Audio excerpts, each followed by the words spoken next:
Hello, if you've not seen my face before, my name is Evelyn Kay. It is nice to meet you. I'm here to talk about whatever it is that I want to talk about. Thank you so much for being my willing captive. I asked people about this makeup look and to give their opinions, and once I hit record, everybody's opinion pops up. Why are y'all like this? I know everybody in my friend circle has ADHD, guys, but come on. Anyway, while you're here, why don't you go ahead and hit that like button, leave a comment, hit subscribe if you feel inclined, pull up a chair, make yourself at home. I do appreciate it. It does make YouTube think that I'm doing a good job, so thanks. Oh yeah, and I can't forget the most important accessory to honor Ryan Gosling's version of Ryland Grace. I, too, am going to wear glasses that I don't need.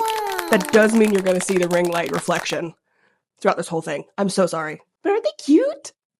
I got these from iBuy Direct a long time ago. They're just blue light because I was getting migraines a lot from looking at screens. They will slowly fall down my face because I did kind of break them and rig them into slowly kind of working a little. We'll find out. Also, legally, you're not allowed to make fun of my voice. I'm getting over a cold. It might be a note or an octave deeper. I can't really fucking tell because I'm inside of my own head. I can't hear. But legally, shush. Project Hail Mary, the book. You heard of it? Obviously, spoilers. Spoilers for the book, spoilers for the movie. I'm assuming that if you're watching this video, you've at least seen the movie of Project Hail Mary, because I have listened to the audiobook twice. I'm on my third listen of it. And y'all know I'm serious about this because I actually bought the fucking book. I bought this shit. Okay? I normally am an audiobook only listener because I'm a girl on the go. You might notice this is not my fucking house. Don't worry about it. But I'm dedicated. I bought this shit. So if you want to say thank you down below, I would appreciate that.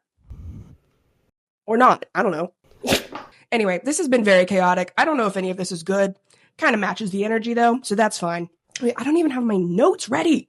Also, by the way, these are in no particular order. This is not an extensive list. This is just the top 10 differences between the movie and book that I noticed and that stuck with me. I could probably make like 5 of these videos if I really wanted to get into the tiny little details. And don't tempt me. Because right now, this hyperfixation is not dying. So anyway, off the bat, I'm going to start with a big one. The number one difference between the movie and the book that they left out in the movie. This is going to sound like I'm exaggerating if you've only seen the movie, but I'm really not. They nuked Antarctica. Nuked it. Boom. I'm really not kidding. I am not kidding. They nuked that shit. By they, I mean Strat, because, you know, it was on Earth, so Strat had all the power. I have it in my little notes here. Hold on. So the reason that they nuked Antarctica is because they basically realized that even if the Hail Mary worked, the 13, I think, years to get there, then the 13 years back, the world would still basically die. Like, the heat just wasn't going to be enough. Plants would fail, all that kind of stuff. So Strat went, what if we did climate change, but on purpose? And she's crazy, but it kind of worked, I think. So this is the scene where Dr. Grace is talking to a man named Leclerc, who is the environmental scientist that Strat orders to do this. It's also really sad because this is a climate change advocate scientist person that has like been trying to reverse climate change and all of this stuff, that he's now basically being forced to enact it. And this was the only option, I asked. We can't have factories mass produce sulfur hexafluoride? That's a science word. Why can't we have factories mass produce sulfur hexafluoride or some other greenhouse gas? He shook his head. We'd need thousands times production that we could possibly do.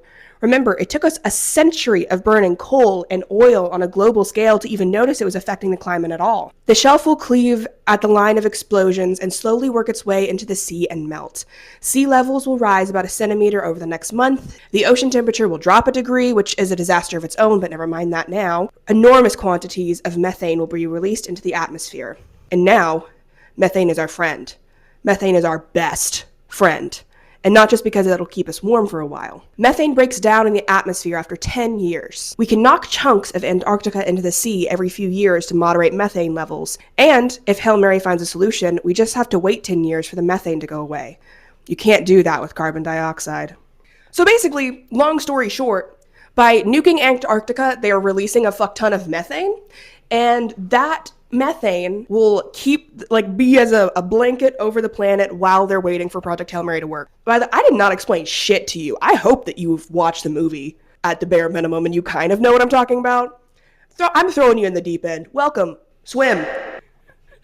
I'm sorry, that sounded rude, but like, I can't recap this entire story at the beginning of this video. I did that for my Iron Lung video that I just posted, the Iron Lung Project Hail Mary, Bloody Mary thing that I just posted, hopefully. And that took like half the video. Okay? This is already going to be a long one. I hope. Probably. Unless I run out of phone storage. In which case, if you see me change outfits and sets, no you didn't. Anyway. So yeah. They nuked Antarctica. Why can't I not say that? They nuked Antarctica. Boom. And not only is this just like a shocking fact that you can tell people who have only seen the movie and they don't know how fucking wild the book went, this is like just another general thing that the book did that they actually translated decently into the movie, whereas like they have a bunch of little side characters that are only in there for probably like accumulatively a page or two, but they have so much character and it makes the story hit so much harder because Leclerc, the French guy who nuked Antarctica because Strat told him to, before they were having this conversation, Leclerc said, "You know, Dr. Grace, I have spent my entire life as an unapologetic hippie, from my childhood in Lyon to my university days in Paris. I am a tree-hugging, anti-war throwback to a bygone era of protest politics." I didn't say anything. He was having the worst day of his life. If I could help just by listening, I'd do it. I became a clientologist to help save the world, to stop the nightmarish environmental catastrophe we are sinking ourselves into. And now, this. It's necessary, but horrible. As a scientist yourself, I'm sure you understand. Not really, I said. All right. Okay, Dr. Grace, not being the best at social situations. That will be a reoccurring theme. Actually, that leads to number 2, but I'm not done about this. I think this is just a great example of how much stuff they had to streamline over for the movie to make sense, because obviously this has got a lot in it. This has got a lot of detail. It's got a lot of stuff that the movie couldn't necessarily translate in 2.5 hours. And also the movie has the advantage of being a visual medium, where I do think it would have been spectacular to watch the Antarctica scene. They were able to kind of convey the desperation of humanity in different ways than that. It wasn't required, is what I'm saying. It was not a requirement, but it is a fun fact that kind of shows how far Strat is willing to go and how, like, this environmentalist hippie guy had to basically do what is antithetical to his philosophy on life in order for humanity to survive. It shows how much people are having to bend themselves out of shape in order for humanity to have any chance of survival, which kind of goes along with like the themes and the stuff that Ryland will have to do on his journey. Oh, and also in it, there is a scene that adds to Strat's character. Okay, now this is just really making me want to do a video on Strat's character because I love and hate her in a way that I think was so intentional and that shows how well she was written. Basically, after they nuke Antarctica, she has a line where somebody asks, like, what are you going to do once Hail Mary is launched and it works? And she's like, oh, I'll probably be in a prison cell for the rest of my life. They're going to need a scapegoat. And I was the one put in charge, so I'm willing to do that. And I think Leclerc was like, I'm going to be in the cell right next to you. Poor guy. I feel bad for Leclerc. Like, he had like maybe 2 pages, like, accumulatively. And I just feel so bad for the guy. Poor French hippie. Pat. Anyway, going back to like Ryland Grace basically watching this poor man having a breakdown and going, there. So you know how people headcanon that Ryland is Arrow Ace. In the book, there's a specific scene that like I kind of saw it in the movie, but this scene really made me understand why people headcanon that he's Arrow Ace. So basically in the book, there was a team and a B team, like the backup team basically, and then like the original team that's supposed to go on the Hail Mary missions. There was technically 6 people that were all getting trained at the same time. 2 scientists, 2 engineers, 2 captains. And the 2 scientists were under Dr. Grace's jurisdiction because he was the expert on astrophage. And I think only Dubois shows up in the movie, but there's Dubois and Dr. Shapiro. Excuse me. But basically, there's a scene that is completely unnecessary to the actual plot itself. But again, I do think gives evidence for Dr. Grace, for Ryland being Arrow Ace. Hold on, yeah. So basically, Dr. Grace walks into the room where Dubois is waiting. Shapiro has gone to the bathroom for a second, and like they're about to start the lesson. I sat down and opened my backpack. You know you can call me Ryland. We're all PhDs here. I think first names are fine. I'm sorry, Dr. Grace. That is not how I was raised. However, you may call me Martin if you wish. Thanks. I pull out my laptop and fired it up. How have you been lately? I have been well, thank you. Dr. Shapiro and I have began a sexual relationship. I paused. Okay. Which, to be fair, Dubois, that is a wild thing. That is wild. And it's also really funny because the entire characterization of Dubois up to this point has been that he always has perfect posture and he has like perfect handwriting and he's just like always very like rigid military scientist man. And he gets asked, how are you? And he's like, great, I'm fucking.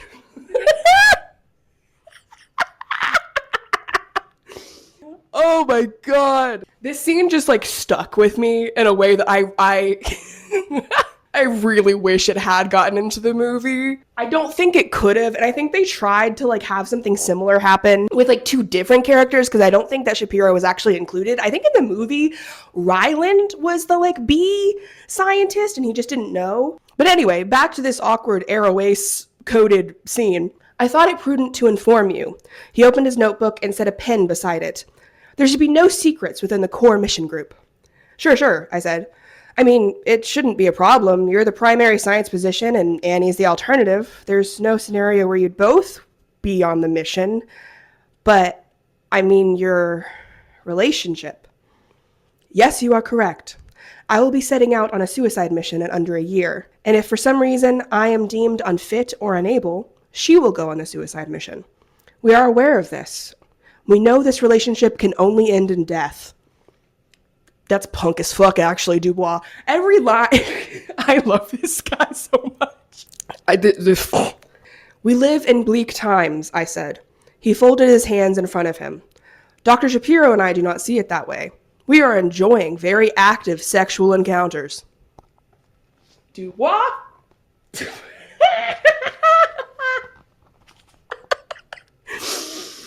Like, sir, you're supposed to be learning about astrophage. Why do I know this much about you? And literally, okay, the next line is Ryland going, yeah, I don't need to know. No need for condoms either. What? She's on birth control, and we have both had extremely thorough medical examinations as part of the program. I typed on my computer, hoping he'd change the subject. It's quite pleasurable. I'm sure it is. In any event, I thought you should know. Yeah, no, sure. Oh, God. So anyway, then Dr. Shapiro comes back in, Annie, and then literally Dubois says, welcome back, Dr. Shapiro. I have told Dr. Grace about our sexual relationship. I put my head in my hands. Cool, said Annie. Yeah, we've got nothing to hide. Ah! And so the lesson gets back on track, kind of, and then Annie immediately turns to Dr. Dubois and says, Martin, we have about 15 minutes of personal time after this lesson and before our next training exercise. Want to meet up in the bathroom down the hall and have sex? I find that agreeable, said Dubois. Thank you, Dr. Shapiro. They both looked at me, ready for their lesson. I waited a few seconds to make sure there was no more oversharing, but they seemed content. Okay, so the Krebs cycle and astrophage has a variant. Wait, do you call her Dr. Shapiro while you're having sex? Of course. That's her name. I kind of like it, she says. Sorry I asked. I said, now the Krebs cycle. Oh my God, I love that scene so much. I know why they cut it out of the movie. I know that I know it's unnecessary technically, but to me it's necessary that you knew that was a scene. Because does that inherently mean that Dr. Grace is asexual because he was uncomfortable in that situation? No, I'm not asexual, and I think I would have been uncomfortable in that situation, or I would have bursted out laughing at some point, as you can tell. But I just needed, if you haven't read the book, I needed you to know that scene exists. And it does have a function, technically, of making us really attached to these characters, or at least, like, we have a good impression of them, whether or not it's positive, however you judge them based off of that scene. And so, spoilers when they blow up kind of hurts a little bit more, you know? Anyway, another scene that was technically unnecessary in the movie. Oh yeah, I guess I should keep to numbers. Number 3. The scene was unnecessary in the movie. I get why they cut it, but there was specifically a scene where on the Hail Mary, they put all of, like, the information that humanity has on board. And in a very realistic turn of events, Strat gets sued for copyright infringement for doing that. That's very realistic. But basically, we just get a scene where Strat shows up to court and goes, nuh-uh, no, and leaves. Honestly, queen. I love that scene so much. I love that for her. I assure you, Miss Strat, you will comply with the law, said the justice. Only when I want to.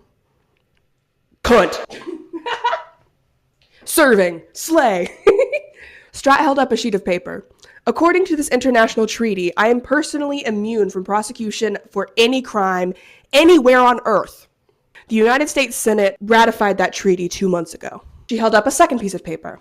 And to streamline situations like this, I also have a preemptive pardon from the President of the United States for any and all crimes I am accused of within U.S. jurisdictions. The bailiff took the papers and handed them to the justice. This, said the justice, is exactly what you say it is. I'm only here as a courtesy, said Strat. I didn't have to come here at all. But since the software industry, patent trolls, and everyone else related to intellectual property banded together in one lawsuit, I figured it would be fastest to nip this in the bud all at once. She grabbed her satchel and put the tablet aside. I'll be on my way. Oh! Like, yes, Strat is a very complex character. She's not all good, but this is a great scene, and it's very cathartic, I think. And again, does feel very realistic. Like, I know for a fact, if we were in an apocalyptic situation and we had to, like, form a team to go try to save humanity, and in doing so, we, gave them every movie ever, every Wikipedia article ever, every book ever, everything that we possibly could, and shoved it into the spaceship so that way they could have literally all of the information that humanity has, just in case. No.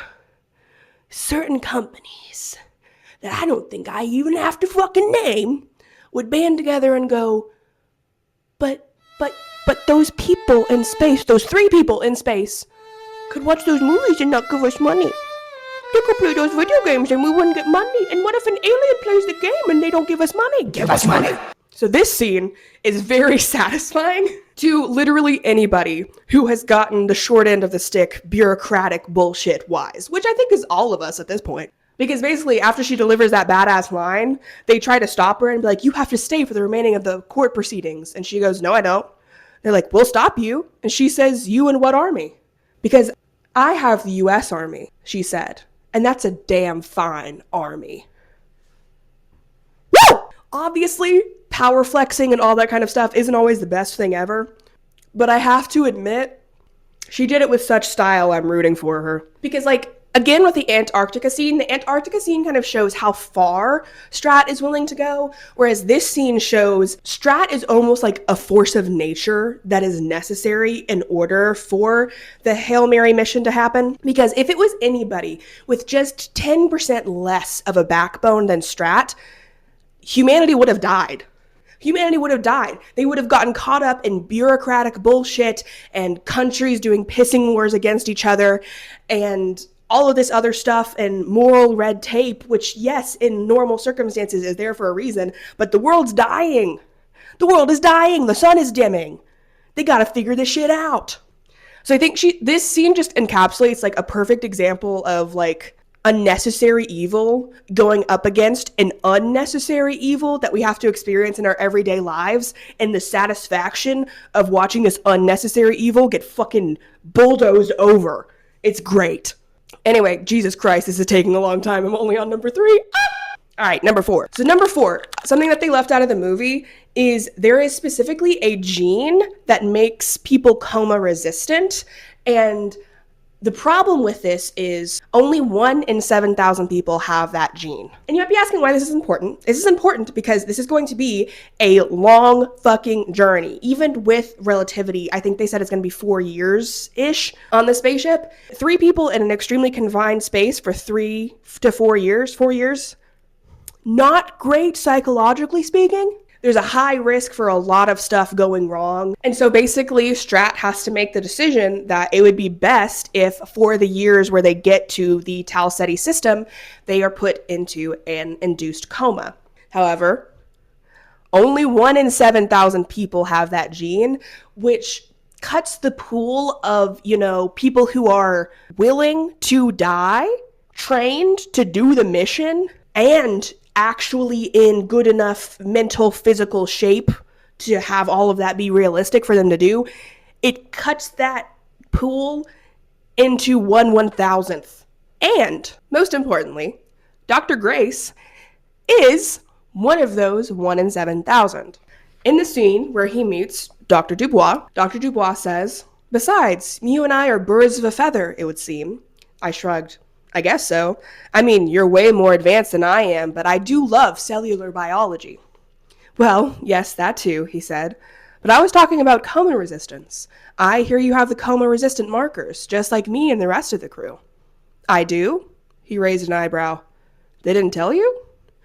"No," I shot a look over to Strat. She was busy talking to Embezzler Bob and Commander Yao. Oh yeah, I forgot about Embezzler Bob. Don't worry about that. That'll be my next video if I do this again. First I'm hearing of it. "That's odd," he said. "Why wouldn't she tell me?" "You're asking the wrong person, Dr. Grace, but my guess is they only told Strat, and she only told people who needed to know."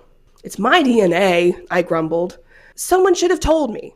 Dubois definitely changes the subject.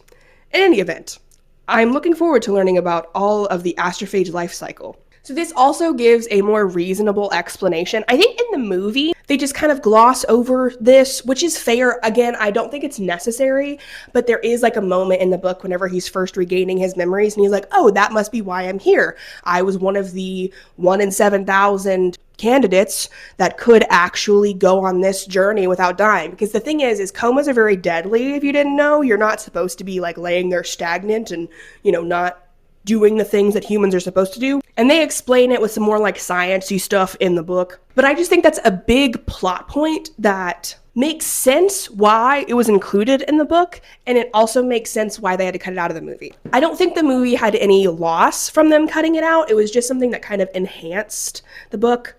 "Stop catching my hair, you bitch. You are an unnecessary accessory and you are pulling my hair. That is rude." Anyway. Okay, I'm going to try to go through these with a little bit more speed because I'm realizing I am 36 minutes into recording and I am on what now? Number 5. Fuck.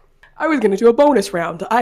Spoilers, but also, All right, so number 5 is basically just me talking about the differences between a book and a movie and like the way that adapting a very science-heavy story into a movie from a book means you're going to lose a lot of the scientific processes in the book just for both not boring the audience and because it's kind of easier in a visual medium to sometimes just show people and for people to be like, I might not know the words behind why that works, but I get it.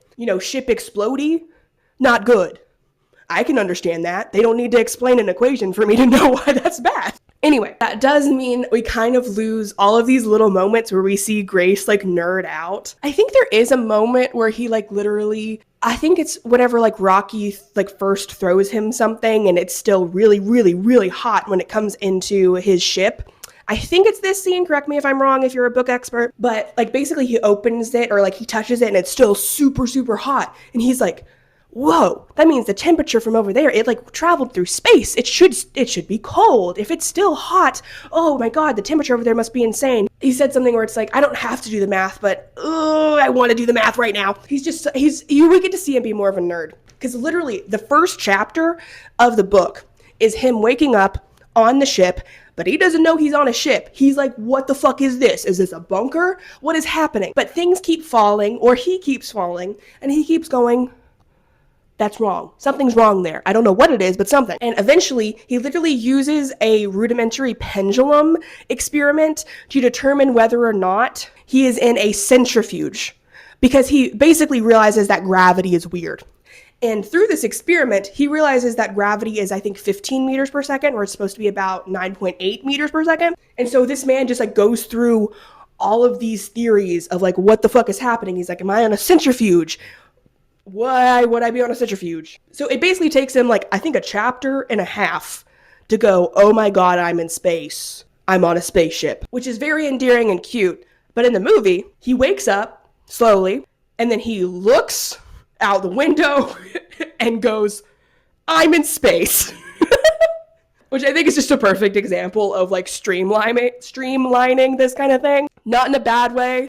It just kind of cuts out some of the more endearing moments, which if you have watched the movie and you liked it, I would so recommend reading a book or listening to the audiobook version. The guy who did the audiobook version, I forgot his name, but he does an amazing job. He does so good. He does really great on all the accents and stuff too, and he does a really great Rocky voice. Anyway, so I understand why it happened, but we just get a lot of those like little science-y character moments cut out, especially for Grace, of course. And there's also a moment where they're trying to figure out how to communicate, Grace and Rocky are, about like units of measurement for like kilograms. So Rocky gives him like a ball of something and is like, this is one of my units of that.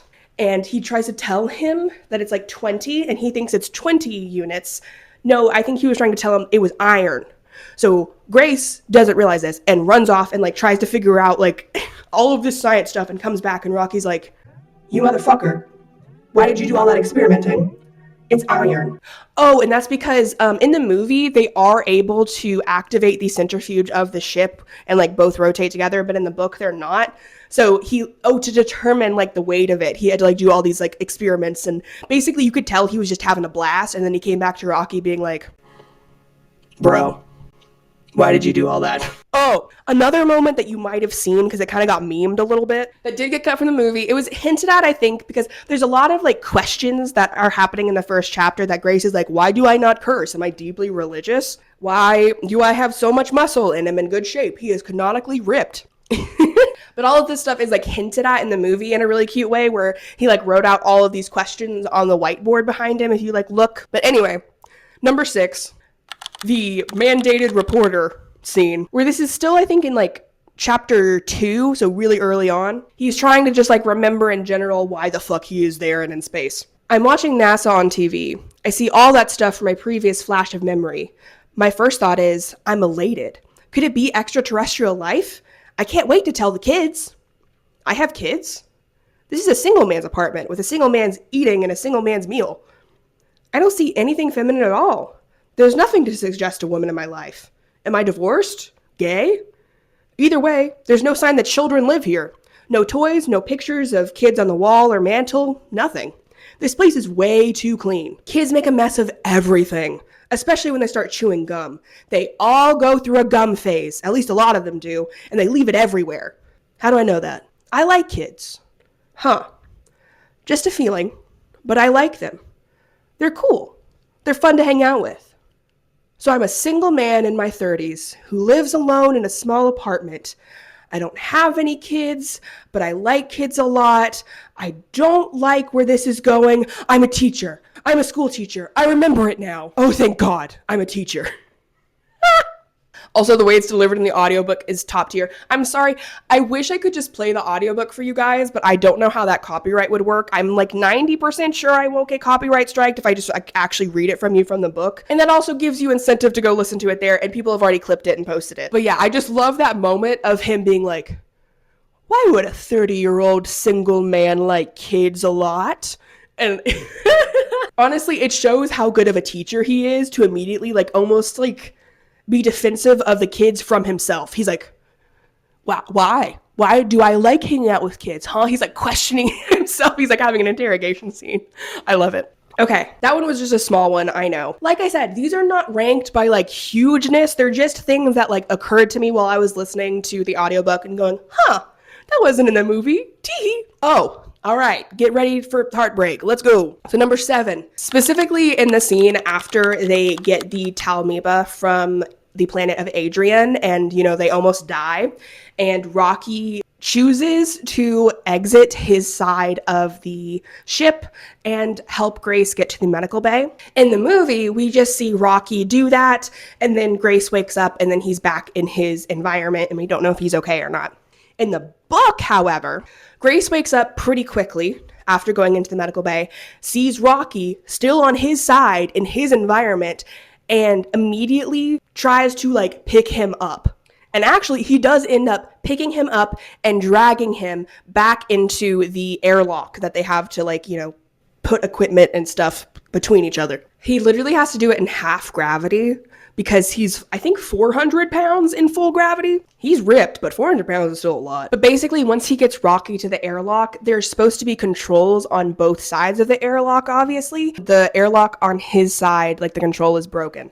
So he has to get Rocky into Rocky's side of the airlock, like into it, and activate it from that side and basically run back. And again, Rocky's environment is astronomically hotter than a human environment. And it's full of ammonia, which in small doses is Windex, but in large doses is death. So literally in the book, Rylan faces a much bigger sacrifice. Like physically, he is a lot more physically injured from doing that than he was from the initial chaos of the ship. I mean, it's implied that both hurt him, but this was implied to hurt more.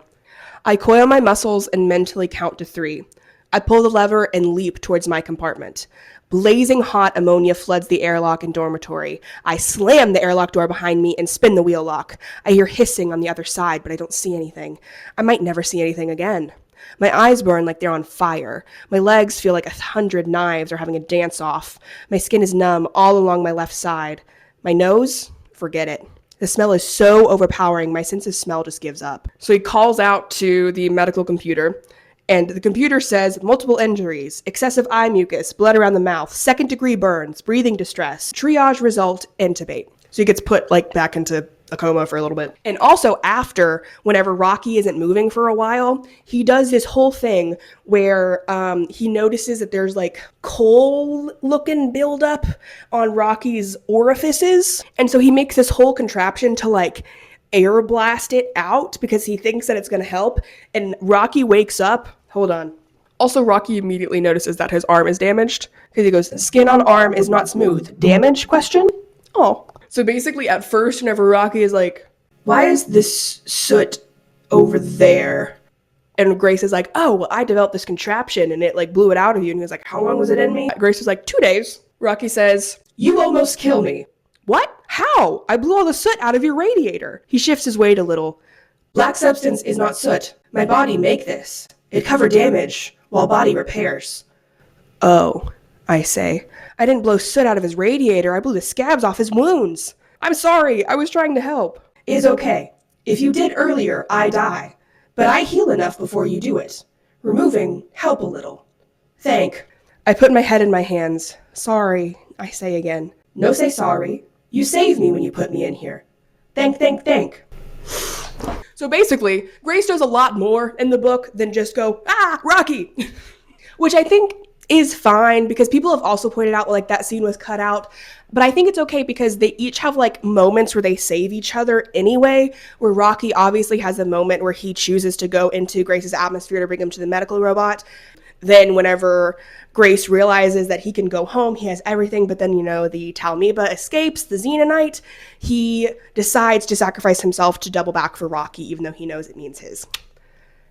Okay, I keep saying that I'm going to go faster, and I don't think that I am. But anyway, it was a touching scene. It shows how much Grace really wanted to help save Rocky, even if it was a little bit misguided. And it was also kind of a both cute and realistic moment of aliens misinterpreting each other's biology. Anyway, number 8. In the movie, Rocky says that when he's eating, it looked beautiful. In the book, Rocky views eating as basically going to the bathroom. And they describe the way he eats. And if you think it's gross in the movie, oh boy, no, they go for it. I should say the author, this man, he goes for it. Because basically, Eridians don't have a digestive system. They do have to to eat. They first have to just open their bottom orifice and just empty whatever was in there. And then they have to turn upside down and put the thing that they're going to digest now inside of them. I glossed over it a lot. There's a lot more graphic detail that I don't even want to read. I have it bookmarked. I'm not going to. There's even a moment where basically Rocky was eating and Grace noticed that he never saw him eat. So he was he must be eating whenever I'm asleep or something. And so whenever he's okay, I'm going to go eat. He was wait, can I watch? And he was why do you want to watch that? And he's for science. And Rocky was okay, but just don't say anything. It's going to be weird and gross. And basically, like, once it starts, Grace goes, oh, this is weird and gross, but I was the one who asked to do it, so I can't say anything. But basically, people have this, and also in the book, it's mentioned that Rocky wears clothing. And in the movie, he obviously doesn't do that. So people have joked that Rocky is just a little freak in the movie. Because another thing that the book mentions that the movie glosses over, Rocky was at Tal Ceti for 46 years. 46 Earth years, trying to figure this shit out.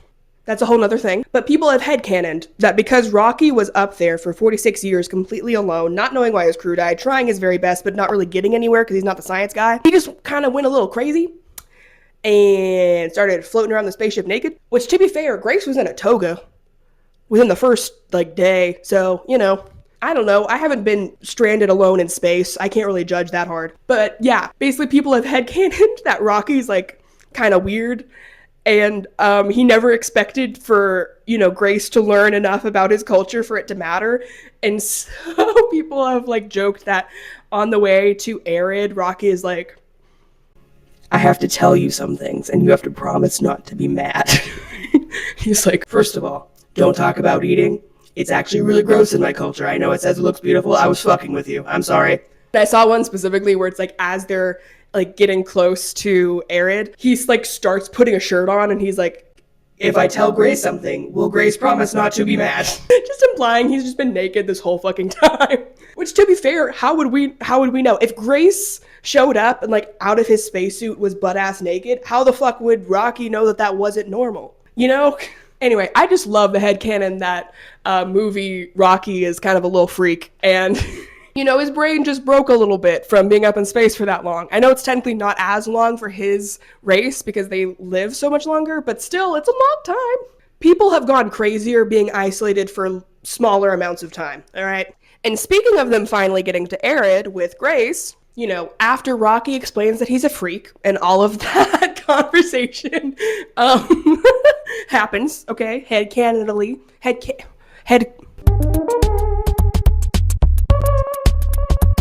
Headcanonally? I just made that up. It's a thing now. Fuck you. All right.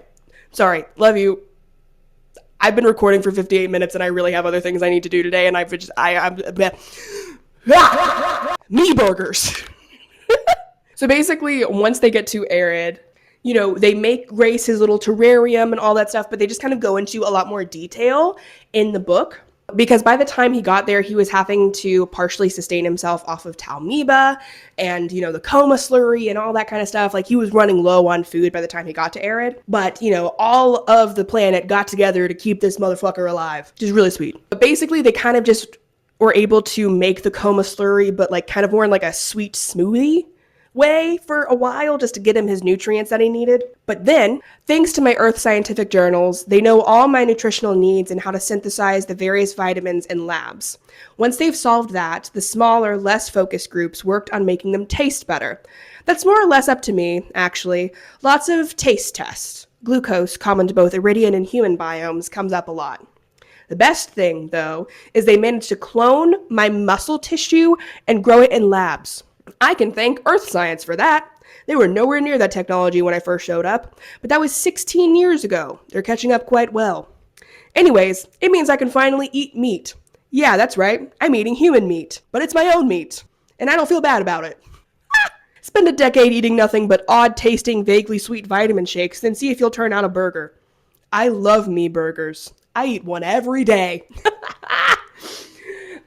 I feel like Book Grace is slightly more unhinged, and I love that about him. Just 20%, 25 maybe % more unhinged, and I love that.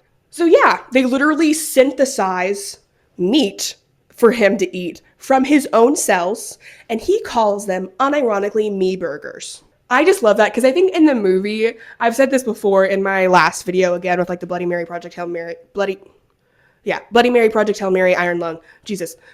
Well, Jesus isn't involved in that, but how in the movie, they kind of just made it where it's and then Rylan lived in the glass dome terrarium and everything is good forever. Yay! And in the book, it's a little bit more realistic. Because it also mentions that the gravity isn't good for his joints. He's aging. a little bit faster because of the gravity. You know, it's not bad. It is still a happy ending, but like it's a realistically happy ending, which I've praised this book and this story for before. All right, number 10. Ending with the happy ending aspect of it. Again, this is not a huge thing. This is not the like save the best for last. I just think it's cute, and it's one of the last things I thought to actually explain. So in the movie, it shows that he teaches Eridian children like science again, so he gets to be a teacher. And he does that in the book as well. But specifically in the book, they give him an Earth-like keyboard, sits in the center of my area, oriented such that the operator faces the kids. The organ has quite a few more options than a typical keyboard found on Earth. I can apply inflections, tone, mood, and all the other little intricacies of spoken language. I settle into the comfortable chair, crack my knuckles, and start the class. So he literally pulls up like it's a church and plays on an organ to communicate with the Eridian children. And I think that that's adorable. I think that's so cool because also it's explained a little bit better in the book. The Eridian language is literally chords. They say things through chords, which is kind of sick. And they do that in the movie. Like, I do think that they translate it decently in the movie, but it might just not be something that if you watch the movie once and you didn't really pay attention, I wouldn't blame you. There's a lot happening. But yes, Eridians literally speak through like different chords and different note combinations. I think that's so cool. And I think that it's so cool. They literally like invent an instrument for him to communicate with the Eridians. It's so cute. The closest they get to that is really just like in the end of the movie where he doesn't need a translator. He's just able to like hear Rocky talk to him and he's like, yeah. And I think the other kids talk to him, but in the movie he just talks to them and they hear him. It's still a cute scene. It's not bad. It's just, again, a difference that I think is adorable. And if you just watched the movie, you wouldn't have known. Fuck. All right. That was all 10. Yeah. Okay. I think I still have time for a bonus round if I do it really quick. Number bonus round. This time, I want to talk about things that are exclusive to the movie. So 3 things that come to mind. Thing number 1, Carl. Carl is not in the book at all.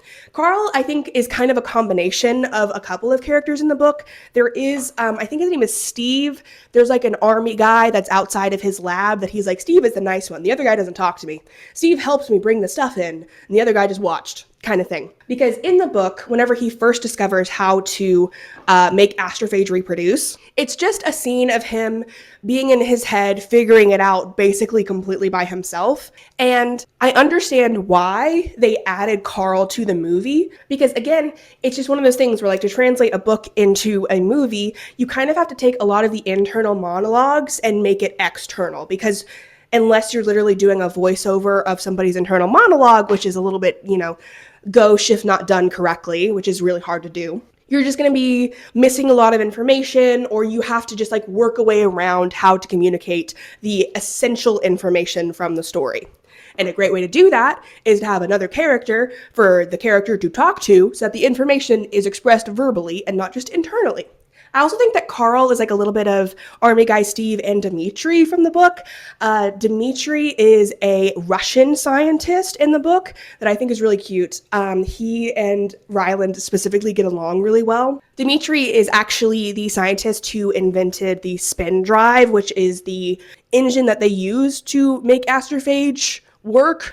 And his character was obviously cut because, again, technically unnecessary, but he's another one of those characters that, like I said, probably gets like 2 or 3 pages accumulatively, but is such a cool character that he still made an impression on me. I still love him. I think in the first meeting with him and Grace, Dmitri makes a pun, and Grace goes, "Was that a pun?" And Dmitri was like, "Yes." And he was like, "Good one." Like, they have like a cute little nerdy moment, and Strat is like, "Guys, be adults."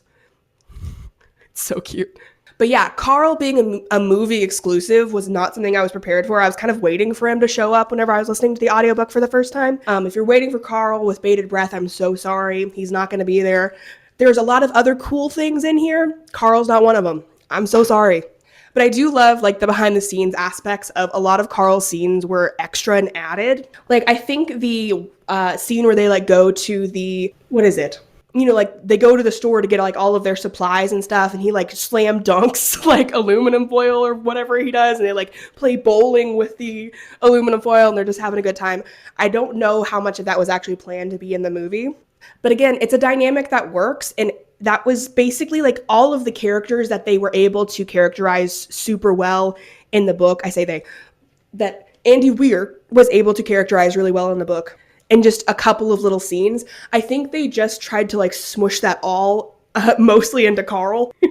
And it works. I think it works. It's really cute. The whole like Carl and I made a baby, and then also like the scene where he was just like, why would they go to Venus? Like, blah. And then Carl's just like, well, what if Venus is fresh air to them? And he's like, yeah. And then he's like, well, fuck, it's a like, we need a box. Like it's in the dark box, but like they would escape if we open it. And he's like, we'll just make it a bigger box. He's like, yes.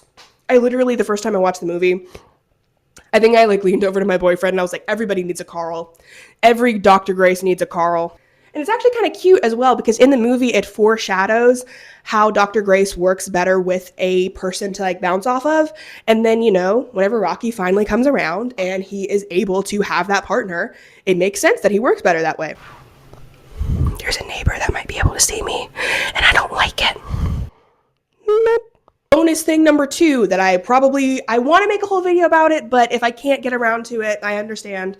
It'll just have to be this segment. The fashion.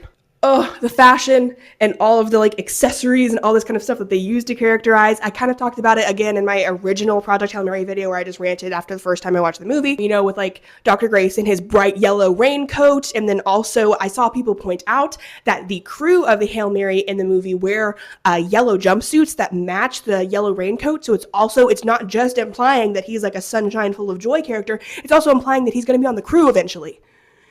That's so cool. But in the book, when Ryland goes up into space and he, you know, like wakes up and everything, and the only thing he has to wear are the like official jumpsuits, he does not have clothes. He doesn't have like quirky little t-shirts and stuff. Cats the musical t-shirts, which Ryan Gosling got asked about in an interview. He specifically said that the Cats the musical t-shirt was a curveball to throw Ryland off from understanding who he was. I think that's funny. But like the things that specifically really got me as somebody who crochets and sews a little bit is like the knitted sweater, the fox sweater that is actually available as a pattern. People have already found it and talked about that. Also, people theorize Ryan Gosling might have made that because Ryan Gosling does knit. Just saying. It's not confirmed, but it is a possibility. But like, so a hand knit cardigan sweater, his little earth thing that's like crocheted, that means it had to be hand done. And then his quilt, that it's like said that like a lot of different parts of the country contributed, or a lot of different parts of the world contributed to the quilt. So it was like literally like a love message from the entire world that he could like wrap himself up in. That's really cute. Whoever was in charge of that, I hope they paid you really fucking well, because that was phenomenal. It was one of those things that, again, was visually very subtle, and I wouldn't blame somebody if they didn't pick up on it, because, like, I get it. If that's not something that you're aware of, if you don't understand, like, how much work it takes that goes into a quilt, even if they're using, like, a machine, that still takes so much work. Even the little, like, crocheted little earth thingy, like, somebody had to, like, do all of that and, like, switch the yarn colors around to, like, represent the different continents. I just think it's a great way to add some humanity to the story while Dr. Grace is in space and kind of remind us visually, again, even if it's not conscious for a lot of people, like even if you don't exactly see it immediately, it is still just like a reminder of why he's up there and the love he has for humanity. And even though he has a lot of fear and doubt in himself, that love ultimately wins. I should have saved this for number 3, probably. It's really cute. Next one doesn't seem as cute in comparison. Number 3, for movie exclusive. The fucking glasses! This one's a little silly, and I probably shouldn't have put this one for number 3. But I don't think it's ever mentioned in the entire book that Dr. Grace has glasses. It was specifically a character choice that I think Ryan Gosling talked about in an interview where one of his daughters was like, you look smarter with glasses on. And he was like, yeah. And I mean, even in the cover, look at how he's wearing He does simultaneously wear glasses like someone who has never worn glasses before, but also he wears glasses like somebody who's worn glasses their whole life and are just fucking over it. It's just a really cute and endearing detail that I think makes him, like, it's just a great character choice that's, like, visual and immediate. It's a little bit silly, I know. But, like, even the scene where he first gets into the EVA suit and, like, his glasses are crooked and then he goes, like, and, like, can't fix them and he's like, fuck. Like, that was such a cute scene. They did a great job where, like, yes, they had to cut out a lot of those scenes where, like I said, they did a great job of having side characters and show the stakes of, like, humanity that they're trying to save and all of that. But they do a great job of adding threads of humanity into the movie whenever they can. So just because there's differences does not mean that I think it was bad. I think that it was an amazing adaptation. And actually, I, again, watched the movie before I listened to the audiobook, and I am not ashamed of that. I think that was a great way to consume this, because it means I got to enjoy the movie, and then I got to enjoy, like, a lot of extra bonus content, which was really fun. Anyway, I probably should go back to living my own life. Maybe you should too, I don't know. If you enjoyed this flavor of chaos, please hit subscribe.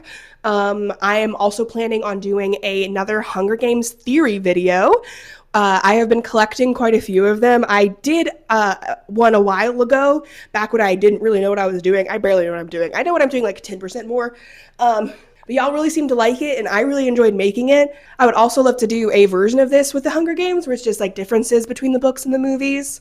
Or if you want to see me talk more about Project Hail Mary, I would love to hear your thoughts on that as well. Once again, thank you guys so much for 500 subscribers. I'm really grateful for it.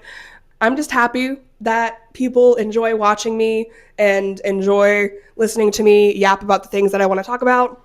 I know there's a ton of things that I didn't mention that were different from the book and the movie. If there's one that, if I do make another video like this, if there's one that you want to make sure that I mention, leave it in the comments down below. And yeah, I hope that you've been having a fantastic day. If you want to hear me yap more about Project Hail Mary, I have a video about like my initial thoughts on the movie. I also have a video of specifically Project Hail Mary and Iron Lung, and comparing Simon and Ryland. And the whole Bloody Mary ship, kind of vague, gloss over it, but it's there. And yeah, if you're watching this far, wow, thank you. I have no idea how long this video is. I'm at 1 hour and 20 minutes of recording, so Lord knows. Lord, I'm 1, Lord, I'm 2, Lord, I'm 3, Lord, I'm 4, Lord, I'm 500 miles from my home. That song has fucking wrecked me. There's so many edits with that song. Anyway, if I'm devolving into singing, I think it's time for me to end this. Wow, okay. The problem is, once I end this, I have to go back to my normal life, and that sucks. All right. I think it's time, though. Bye.